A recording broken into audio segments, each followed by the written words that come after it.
राधे राधे प्यारे। देखो आदेशानुसार मैं पहुंच गई हुई हूँ। सबको राधे राधे भाई। बिहारी ना मेरे लंका लगाए रहते हैं हर वक्त। और वैसे भी कल तो मैंने आप लोगों को बताया ही था ना, मेरी और बिहारी के झगड़े की बातें। क्या गंदा झगड़ा होता है यार, हद ही है। बताओ, भगवान जब इतना झगड़ा करने लगे, पर भगवान झगड़ा करते हैं तो उसका अपना एक अलग ही आनंद है ना। आशा करती हूँ आप लोग सब कोई ठीक ठाक होंगे, कि मेरे पास तो यही काम है, दिन भर अपना काम कर लो और उसके बाद से भैया सब कुछ तजो हरी भजो। बहुत गर्मी पड़ रही है, बहुत ज़्यादा। तो बड़ी सारी चीज़ें मैं आप लोगों तक छोड़ती हूँ, बहुत सारी चीज़ें बताती हूँ, पर सबसे बड़ी बात होती है ना कि एक होती है ना, एक उत्कंठा जो शब्द होता है ना, कि उत्कंठा होनी चाहिए कि किसी को कुछ जानने की जिज्ञासा। पर आज के डेट में हर कोई अपने आप में इतना न विद्वान बना पड़ा हुआ है, बैठा पड़ा हुआ है कि उसे कुछ जानने की जिज्ञासा ही नहीं है। बाकी चीज़ों के बारे में आप पूछो ना, कि इलेक्शन से जुड़ करके अभी इस धारा पर जीना है, तो मैं मानती हूँ ये राजनीति, ये इलेक्शन, ये बहुत सारी चीज़ें। मेरा कोई नहीं, मेरा तो वोटर आईडी कार्ड भी नहीं बना हुआ। मुझे तो ये भी नहीं पता है वोट कैसे डलता है। कुछ लोग मुझे चिढ़ाते भी हैं कि तू तो हिंदुस्तान की नागरिक ही नहीं है। बट हिंदुस्तान कौन सा? अगर आप चीज़ों को खंगालने चलेंगे ना, तो इस पृथ्वी की तरह अरबों खरबों गैलेक्सियां जो हैं, वो एक छोटे से कण की तरह विचरण कर रही है। उन अरबों खरबों में से एक छोटा सा कण है पृथ्वी, और उस छोटे से कण कीड़े मकोड़े की तरह तो हम लोग जो हैं वो छोटा सा शहर, छोटी सी जगह, छोटा सा कमरा, उस छोटे से कमरे में एक छोटा सा जीव है।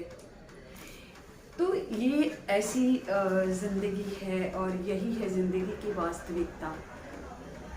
और जो अरबों खरबों गैलेक्सियों की, अरबों खरबों पता नहीं कितनी हजारों लाखों करोड़ों तो ब्रह्मांड है, और उन सबका रचयिता वो जो विराट विग्रह स्वरूप, उस विराट विग्रह स्वरूप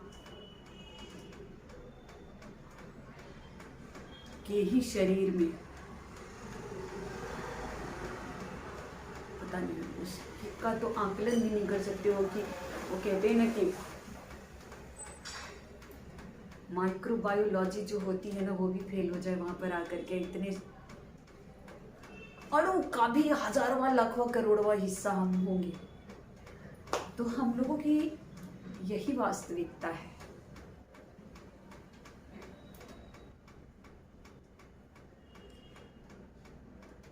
लोग कहते हैं 4,42,000, लोग क्या कहते हैं, प्रभु ने स्वयं मुझे बताया 4,32,000 जो है कलयुग का वर्ष है।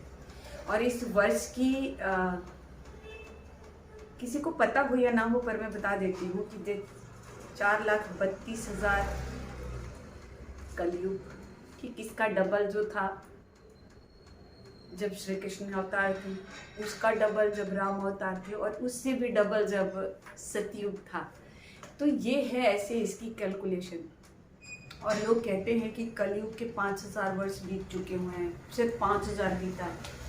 पर एज पर बिहारी, जो बिहारी ने स्वयं मुझे बताया है, 15,000 वर्ष बीत चुका हुआ है। हम सोच रहे हैं अभी तो कल्कि के आने में बहुत टाइम है, बहुत टाइम, लेकिन नहीं, 5,000 नहीं 15,000 वर्ष बीत चुका हुआ है। तो समझ रहे हो, मैं बिहारी से यही पूछ रही थी। अभी पता है 2 दिन पहले मैं बिहारी से पूछ रही थी कि बिहारी एक बात बताइए। बिहारी स्वयं मुझे टास्क दे करके गए हुए हैं। मैंने बिहारी से पूछा, बिहारी मुझे ये बताइए कि जब परीक्षित का जब जन्म हुआ था, तो बिहारी द्वारकाधीश थे, उन लोगों के लिए तो श्री कृष्ण थे। तो बिहारी जा करके परीक्षित को आशीर्वाद दे करके, और ये क्योंकि भगवान ने ना, चाहे रामावतार हो या कृष्णावतार हो, भगवान ने प्राकट्य लिया है। भगवान माँ कौशल्या के या माँ देवकी के गर्भ में कभी भी प्रवेश नहीं किए हैं। माया का वो एक आवरण रहा है जो कि उन लोगों के शारीरिक अवस्था से वो दर्श कराया जाता था कि उन्होंने गर्भाधारण किया हुआ है, लेकिन भगवान कभी भी किसी के गर्भ में प्रवेश नहीं किए हैं। भगवान अगर कभी किसी के गर्भ में प्रवेश किए हैं तो वो सिर्फ और सिर्फ उत्तरा हैं। जब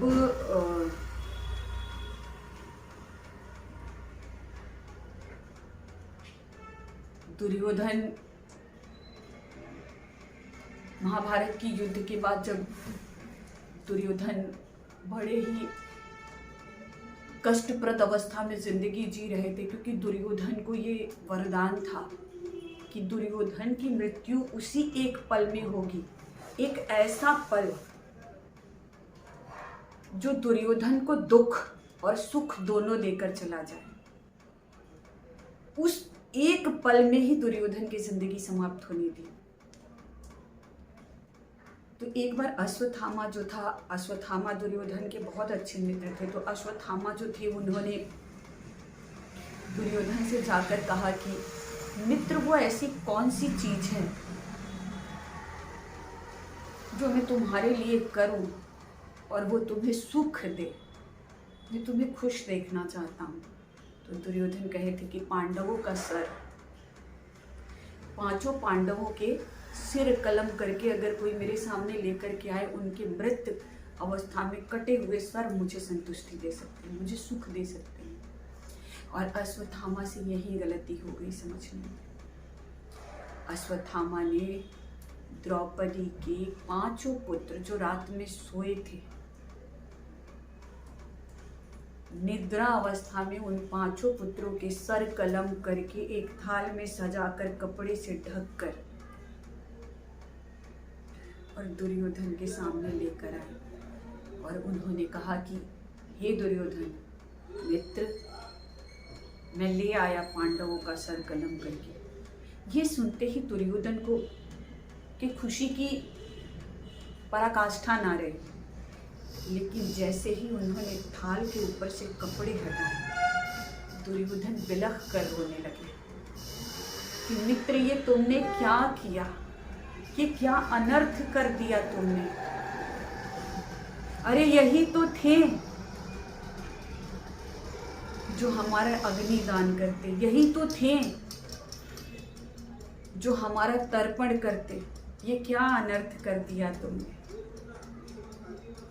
और दुर्योधन बिलख कर रोने लगे। तो वो एक पल था जब वो ढका हुआ सर दुर्योधन को खुशी दे करके गया और उन बच्चों का सर देखते ही दुर्योधन बिलख कर रोने लगे। वहाँ दुर्योधन मुक्त हो गए। दुर्योधन के जीवात्मा ने दुर्योधन के उस शरीर का त्याग किया और लोगों को नहीं पता है।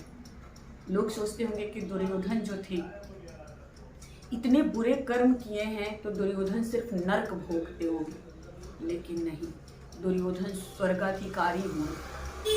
दुर्योधन को स्वर्ग मिला। स्वर्ग इसलिए मिला क्योंकि दुर्योधन ने अपनी कर्म के प्रति इतनी जबरदस्त निष्ठा दिखाई थी। दुर्योधन ने दुश्मनी ही साधा था पांडवों से, लेकिन उस दुश्मनी में क्षण भर को भी दुर्योधन ने कहीं कोई झोल नहीं किया। चलो दुश्मनी तो निवार, बचपन से दुश्मनी जो पाला सो मृत्यु पर्यंत दुश्मनी ही पाला, राग द्वेष ही रखा। तो वहां दुर्योधन को मुक्ति मिल गई। लेकिन दुर्योधन ने अश्वत्थामा से बड़ा दुखी होकर के गए थे।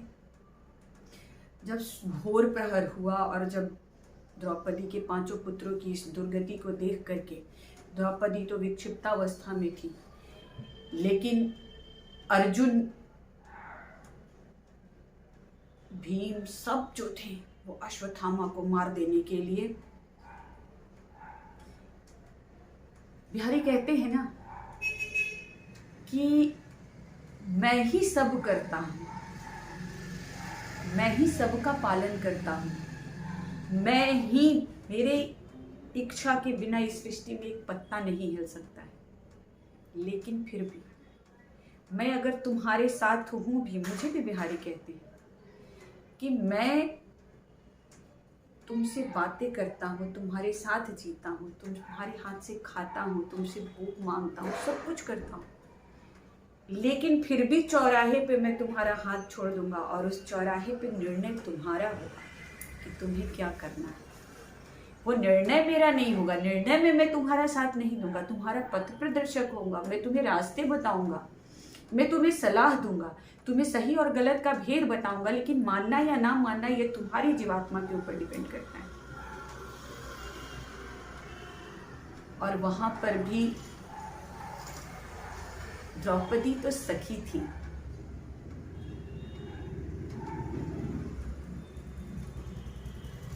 श्री कृष्ण की। द्रौपदी को कृष्ण सखी ही बुलाते थे और इसीलिए द्रौपदी का एक नाम है कृष्णा। बिहारी का नाम कृष्णा नहीं है, बिहारी का नाम कृष्ण है, लेकिन द्रौपदी को कृष्णा बुलाते हैं क्योंकि वो कृष्ण की सखी थी, सखी हैं और सदैव सखी रहेंगी। तो कृष्ण ने भी कहा कि अश्वत्थामा मृत्यु का अधिकारी है, उसे दंड मिलना चाहिए। उसने जो जघन्य अपराध किया है उसका सिर्फ और सिर्फ एक ही दंड है, मृत्यु दंड। और ये बिहारी के लगातार अर्जुन को और पांडवों को कहने के पीछे सिर्फ एक ये तात्पर्य था कि देखता हूं कि ये क्या निर्णय लेते हैं, क्योंकि वो गुरुपुत्र थे, वो गुरु भाई थे, और ऐसे में ये क्या निर्णय लेते हैं। लेकिन द्रौपदी ने वहां पर कहा था कि नहीं, अश्वत्थामा को ये लोग पकड़ करके ले करके आए थे। अर्जुन ने कहा था द्रौपदी को कि मैं उसे लेकर आऊंगा और तुम्हारे सामने उसे मृत्यु दंड दूंगा। अश्वत्थामा को पकड़कर ये लोग लेकर आए, लेकिन द्रौपदी ने मारने से मना कर दिया। द्रौपदी ने कहा कि क्या इसे मार देने से मेरे 5 पुत्र मुझे वापस मिल जाएंगे? उल्टा ये होगा कि इसको मारने से एक और माता की जीवात्मा जो है वो दुखी होगी, जिसने अपने पति को खो दिया है, गुरु द्रोणाचार्य को। कृपा और कृपी ये 2 भाई बहन थे और कृपी का विवाह जो था वो द्रोणाचार्य जी से हुआ था। तो अश्वत्थामा को इन लोगों ने मारने के बजाय जो था, अश्वत्थामा के मस्तक पर मणि थी। इन लोगों ने अश्वत्थामा के बाल मूंड दिए, अश्वत्थामा के ललाट से वो मणि निकाल लिया। तो कहते हैं ना कि सांप को अगर बिना मारे छोड़ दो तो कुछ फन कुचला हुआ सांप ज्यादा विषधर हो जाता है। सेम चीज जो थी वो अश्वत्थामा के साथ होगी। अश्वत्थामा को इन लोगों ने बेहद अपमानित करके और छोड़ दिया था, तो वो वही विषधर सांप का स्वरूप ले चुके हुए थे। अब पांडवों के पास कोई संतान नहीं बची हुई थी, तो पांडवों के उस वंशज को समाप्त करने के लिए अभिमन्यु का जो अंश उत्तरा के गर्भ में विराजमान थे राजा परीक्षित के रूप में, अश्वत्थामा ने ब्रह्मास्त्र छोड़ दिया था उस गर्भ को समाप्त करने के लिए। जब अश्वत्थामा ने ब्रह्मास्त्र का प्रयोग किया तो उस ब्रह्मास्त्र को कोई लौटा नहीं सकता था और उसका काट किसी के पास नहीं था। उत्तरा दौड़ती हुई नारायण के पास आई, हे नारायण मेरे गर्भ की रक्षा करिए, मेरी रक्षा करिए नारायण, मेरे बच्चे की रक्षा करिए। और उत्तरा की प्रार्थना पर स्वयं श्री हरि नारायण जो थे उत्तरा के गर्भ में प्रवेश करके एक कवच के स्वरूप में परीक्षित को चारों तरफ से ढक लिए थे। और आप लोगों को बताऊं, जब परीक्षित जन्म लिए ना, तो परीक्षित की आंखें उसी पुरुष को ढूंढ रही थी जिसको परीक्षित ने गर्भ में देखा था। क्योंकि परीक्षित के जन्म के समय बिहारी जो थे वो कुरुक्षेत्र में वहां पर उपस्थित नहीं थे।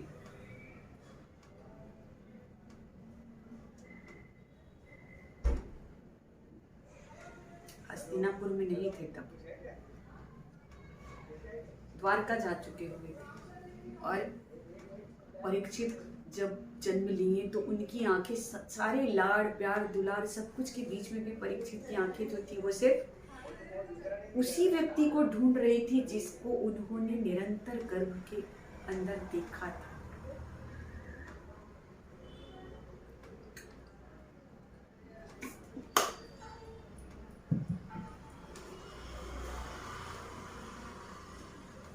तो जिस गर्भ के अंदर परीक्षित निरंतर भगवान के साथ 9 महीने रहे हैं, तो ईश्वर तो उनको वैसे ही अति प्रिय थे और ईश्वर को भी वो अति प्रिय, क्योंकि ईश्वर ने स्वयं उनकी रक्षा करी थी।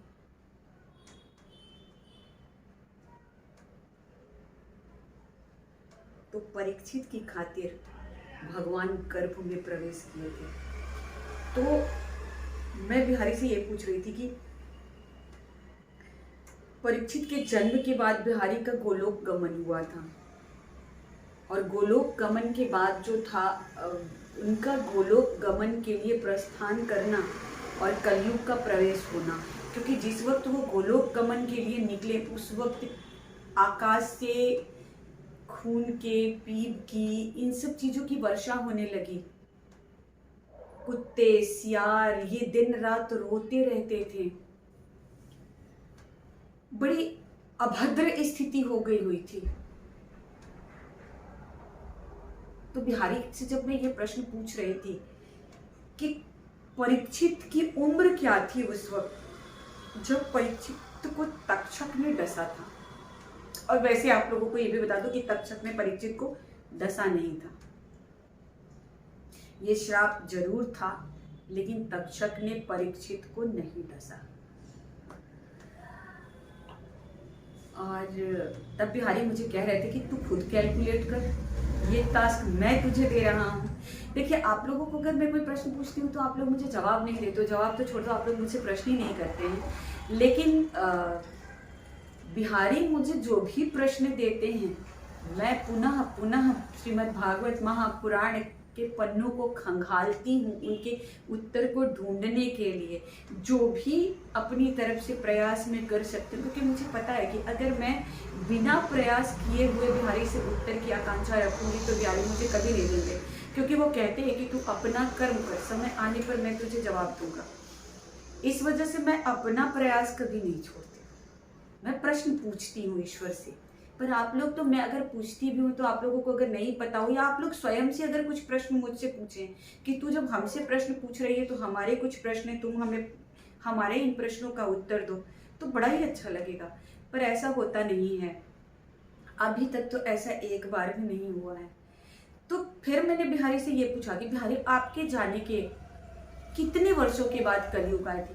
क्योंकि राजा परीक्षित जब 5 वर्ष के थे उसी वक्त पांडव जो थे वो कृपाचार्य के हवाले परीक्षित का राज्याभिषेक करके, क्योंकि 5 साल का बच्चा जो है वो किसी गद्दी को संभाल नहीं सकता है, राजकाज की व्यवस्था को देख नहीं सकता है, तो उन्होंने परीक्षित को कृपाचार्य के हाथों में सौंप करके, उनका अभिषेक करके, सब कुछ करके कृपाचार्य के हाथों में सौंप करके वो लोगों ने संन्यास, वानप्रस्थ आश्रम जो था वो संन्यास के लिए वो लोग निकल चुके थे, अब अपने आखिरी पड़ाव के लिए। तो और फिर उसके बाद मैंने बिहारी से ये भी पूछा कि कलयुग के 30 वर्ष बीत जाने के बाद ऋषिकश, ये सुखदेव मुनि महाराज ने परीक्षित को श्रीमद् भागवत महापुराण सुनाया था। तो ये कैलकुलेशन जो है ना, ये बहुत अलग है। कलयुग को राजा परीक्षित ने जब धारण किया, तब अपने मस्तक पर, जब उन्होंने सोने पर स्थान दिया कलयुग को, तब उनकी वो उम्र अवस्था क्या थी? तो जब जानने की जिज्ञासा होगी ना, तो हमारे पास बड़े सारे प्रश्न, सारे कथावाचकों से मैं कहती हूँ कि वो सारे लोग कथा तो पढ़ते हैं, पर क्या कभी किसी ने इस प्रश्न पर गौर किया कि ये प्रश्न क्या है, ये उस वक्त उनकी एग्जैक्ट उम्र क्या रही हुई होगी? क्योंकि हर कोई कहता है कलयुग के 5000 वर्ष बीत चुके हैं, जबकि स्वयं नारायण का कहना है कि 15000 वर्ष बीत चुका हुआ है। तो मैं आजकल के लोगों की कई बातों पर क्यों चलूंगी? मैं क्यों अपने नारायण की बात को मिथ्या साबित करूंगी? मेरे लिए मेरे नारायण की कही बात सर्वोपरि है। तो आप लोगों को भी मैं कहूंगी कि ये बड़े ही रोचक प्रश्न है। कलयुग के शुरू होने के आने के 30 वर्ष के बाद सुखदेव मुनि महाराज ने परीक्षित को कथा सुनाई थी। उसके 200 वर्ष बीत जाने के बाद गोकर्ण जी ने धुंधुकारी को कथा सुनाई थी, और फिर उसके 30 वर्ष बीत जाने के बाद सनकादि मुनि ने नारद जी को कथा सुनाई। ये मैं आप लोगों को बता रही और बहुत बड़ी बात है। तो कुछ प्रश्न पूछो, जियो अपने भगवान को यार, ढूंढो भगवान को, भगवान के बारे में जानने की जिज्ञासा उत्पन्न करो, बेहद जरूरी है। समय गुजरता चला जा रहा है, निरंतर गुजर रहा है, हर क्षण हर पल के साथ, और हमें पता है कि हमारा आखिरी क्या है, इस शरीर को त्यागना ही है, भस्मीभूत होना ही है शमशान में जाकर के। तो जिस ईश्वर ने हमें मनुष्य तन दिया है,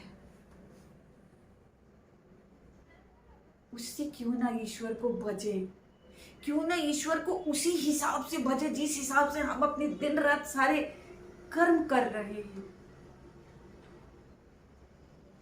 एक बात याद रखिएगा, ये जो हम हिंदू मुस्लिम सिख ईसाई ये वो फलाना ढिमकाना के झगड़े में फंसे हैं ना, गौर फरमाइएगा, भगवान ने पूरी सृष्टि की रचना करी है।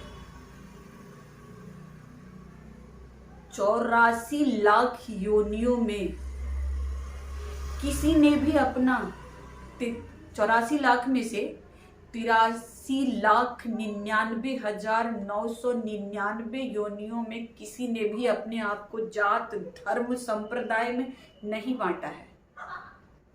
लेकिन ईश्वर ने जो सबसे खूबसूरत रचना करी इस सृष्टि में, और वो है मनुष्य, कि ये जाएगा, ये मेरा भजन करेगा, मेरा प्रचार प्रसार करेगा, मेरा चिंतन मनन करेगा। उसने क्या किया? जात धर्म संप्रदाय संपदा मान सम्मान, इसकी लड़ाई में उलझ के रह गया। आज कौन झेल रहा है? उन 83,09,999 योनियों को दर्द और तकलीफ की उतनी पराकाष्ठा नहीं महसूस होती है जितनी सिर्फ इस एक योनि को। गौर करिएगा, अब भी वक्त है, अब भी वक्त है। किस लिए आपको ये मनुष्य तन मिला है और क्या है इसका वास्तविक धर्म और कर्म, इसको पहचानिए और जीने का प्रयास करिए। मैं किसी को ज्ञान नहीं दे रही हूँ, मैं अपने बिहारी के द्वारा दिए गए अपने कार्य को पूर्ण कर रही हूँ। जैसे कल भी मैंने कथा में बताया था आप लोगों को, कल भी वीडियो में, कि बिहारी कहते हैं कोई सुने सुने ना सुने ना सुने, कोई देखे देखे ना देखे ना देखे, तुझे वीडियो बनाना है और तुझे डालना है। तो मैं वही कर रही हूँ। इसी कथा को कल आगे बढ़ाएंगे और कल मैं फिर आप लोगों के पास एक नया वीडियो लेकर के आऊंगी। तब तक के लिए खुश रहिए, प्यार बांटिए और ईश्वर को याद करिए। सब तजो हरि भजो, आखिरी लक्ष्य वही रखिए। तो कल फिर मिलते हैं, तब तक के लिए राधे राधे राधे राधे राधे राधे। हर हर महादेव शंभु। बिहारी राधे राधे, राधे राधे बिहारी, राधे राधे। खुश रहिए आप लोग।